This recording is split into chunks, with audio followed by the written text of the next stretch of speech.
Hey Logan, kakapakawala ko lang kay Logan kasi buong maghapon kaming wala. Panik dyan, up there. Yan, kamusta ka na Logan? Ha? Up here. Up here. Very good boy.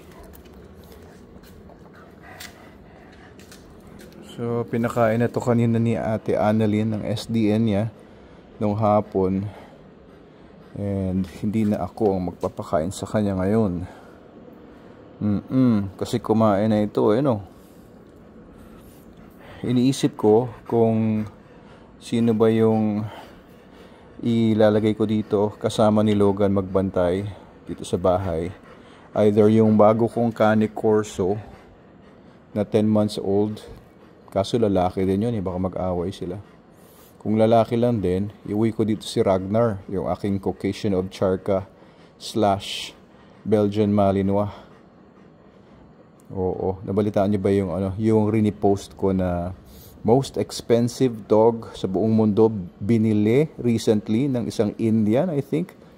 Galing sa US yata yung dog. It was a wolf hybrid. A wolf daw crossed with a Caucasian Ovcharka. Kaya medyo may hawig kay kay Ragnar natin. Oo, binili daw ng $5 million.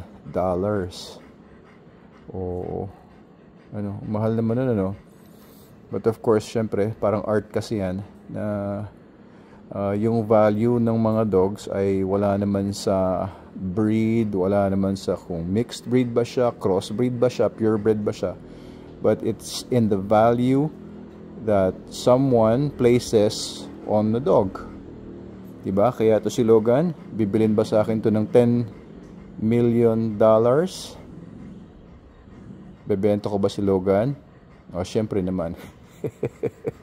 Hindi naman ganun ka-sentimental. Pero kung aalagaan naman siya mabuti nung next owner at babayaran niya sa akin si Logan ng $10 million, why not? Diba?